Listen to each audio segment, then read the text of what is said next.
ఇప్పుడు ఖైదీ నెంబర్ 150 ఉంది నార్మల్గా. అవును. చిరంజీవి గారు 10 ఏళ్ల పాటు రాజకీయాల్లో ఉండి మళ్ళీ కమ్బ్యాక్. అవును. ఆయన కూడా ఎలాంటి సినిమా చేయాలి, ఏ కథ చేయాలి, ఎలాంటి ఇది చేయాలి, చాలా చాలా రీసెర్చ్ దాని మీద జరిగింది. ఇండస్ట్రీలో చాలా బ్రెయిన్స్ పనిచేసినాయి దాని మీద.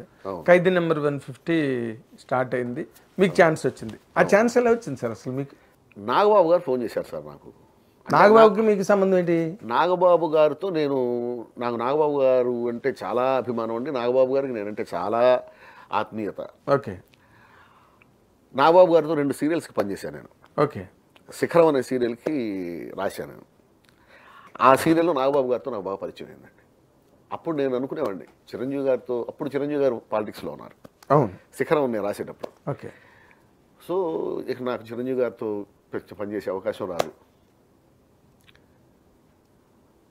నాగబాబు గారితో పనిచేస్తుంటే చిరంజీవి గారితో కలిసి పనిచేస్తున్నంత ఫీలింగ్ అనుభవిస్తూ ఉండేవాడిని.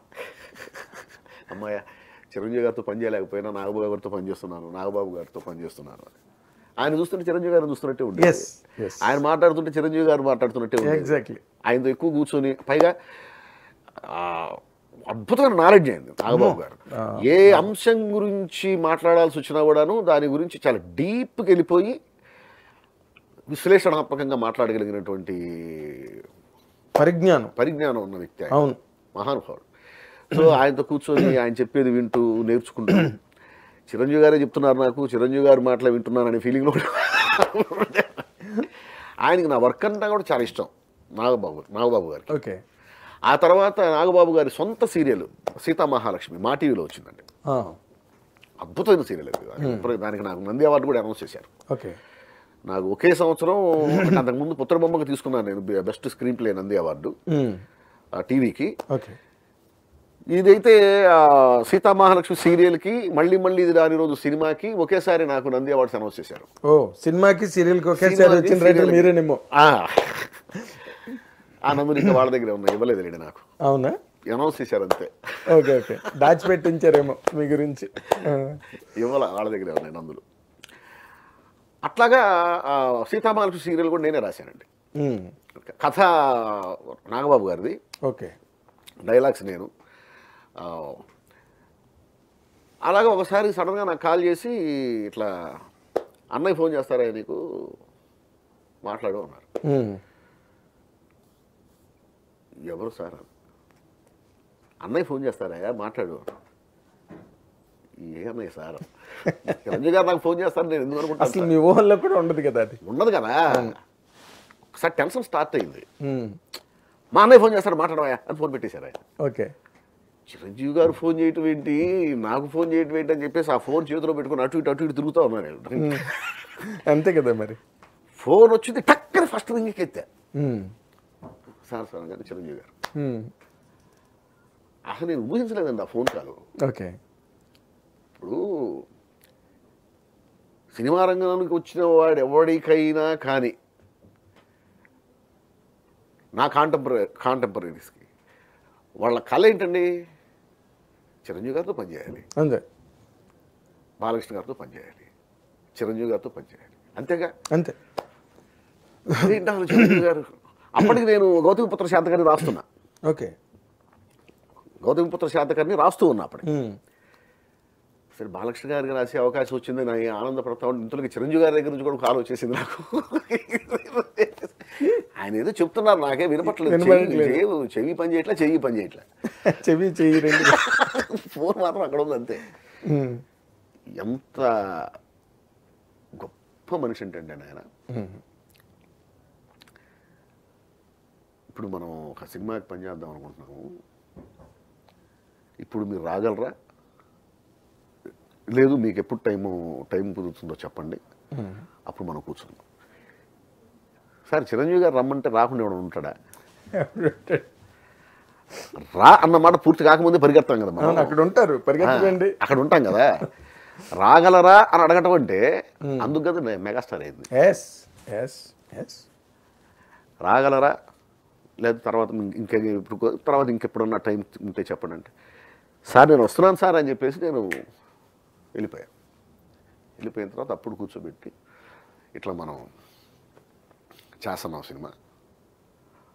అప్పుడు దానికి మన అప్పటికి ఆల్రెడీ కొంత వర్క్ స్టార్ట్ అయింది సినిమా. అది ఖైదీ నెంబర్ 150. ఖైదీ నెంబర్ 150 అంటే జస్ట్ వర్క్ జరుగుతాను, ప్రీ ప్రొడక్షన్ వర్క్లో ఉంది.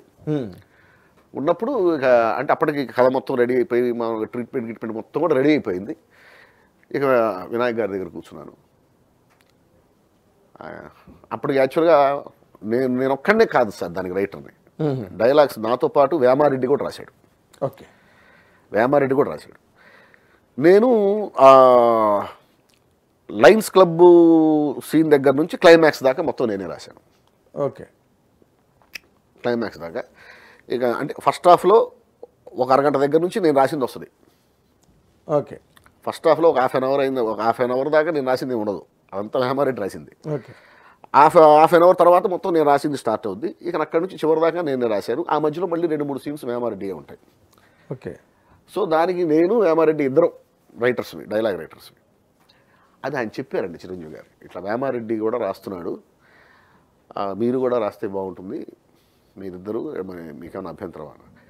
సార్ మీ సినిమాలో ఒక్క డైలాగ్ రాసే ఛాన్స్ నాకు ఇచ్చినా చాలు, అసలు మీతో పనిచేసే అవకాశం నాకు రాదనుకున్నాను, వచ్చింది. ఒక్క డైలాగ్ నేను రాసింది మీరు చెప్తే చాలు.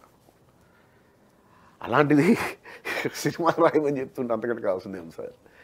అది రాశాను. ఆ సినిమాకి నాకు బ్రహ్మాండమైన పేరు వచ్చింది. చాలా గొప్ప. ఆ సినిమా గౌతమిపుత్ర శాతకర్ణి 2 ఒకేసారి రిలీజ్ అవ్వటం. అవును, ఒకేసారి 2 సూపర్ హిట్లు అవ్వటం, రెండింటికి డైలాగ్స్కి మంచి పేరు రావటం, అది నా లైఫ్లో టర్నింగ్ పాయింట్ అండి.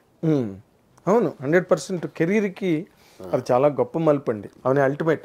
దీని తర్వాత మీరు అసలు గౌతమిపుత్ర శాతకర్ణిలో ఆ డైలాగు సమయం లేదు మిత్రమా, రణమా శరణమా, అసెంబ్లీలో కూడా చెప్పారు. అది అసెంబ్లీలో కూడా మాట్లాడుకున్నాను దాని గురించి. అదే మాకు మీడియాలో థంబ్నెయిల్స్కి వాడుకున్నాం, లేకపోతే ఫోన్లు చేసి ఎవరికైనా వాళ్ళు లేట్ అయితే ఫ్రెండ్స్ సమయం లేదు మిత్రమా అని మాట్లాడడం. అది ఒక అంటే జనజీవన స్రవంతిలో అదొక వాడుక మాట అయిపోయిందండి. అలాంటి డైలాగ్ రాసే అవకాశం ఆ సినిమా నాకు ఇచ్చింది. అది ఆ డైలాగులో అందమంతా మిత్రమా అనే మాటలోనే ఉంటుంది సార్. మిత్రమాలో ఉంది. సమయం లేదు, రణమా శరణమా అంటే పెద్ద ఉండదు. అదే ఆ గ్రిప్ వచ్చి ఉండేది కదా దాని మీద. ఉండదు. సమయం లేదు, రణమా శరణమా అన్నాం అనుకోండి, అది ఉండదు. అవును. మై డియర్ ఫ్రెండ్, చచ్చిపోతావా లేకపోతే వచ్చి ఫ్రెండ్షిప్ చేస్తావా, ఎగ్జాక్ట్లీ అని శత్రువుని స్నేహితుడుగా సంబోధించడం అనేది అక్కడ జనానికి కొత్తగా అనిపించింది. Friendly offer. అదే మరి నువ్వు నాకు మిత్రుడివి, నీకు నాకు మధ్య వ్యక్తిగతమైన విరోధం ఏం లేదు, జస్ట్ మనం రాజ్యాల కోసం పోరాడుకుంటున్నాం.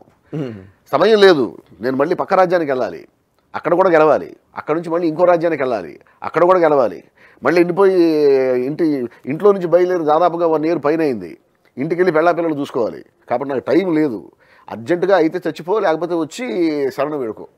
2 పద్ధతులు, యుద్ధం చేద్దామా పెద్దగా డిస్కషన్ పెట్టమా మై ఫ్రెండ్ అని మన వాళ్ళు అంటారు కదా, ప్లాన్ ఏ ప్లాన్ బి అని. అంతే 2 అక్కడ. సో అక్కడ మిత్రమా అన్న మాట పట్టడం వల్ల ఆ డైలాగ్ అందం వచ్చిందండి. అదేలేండి, ఆ డైలాగ్ అందం, ఆ మిత్రమా, అంతే.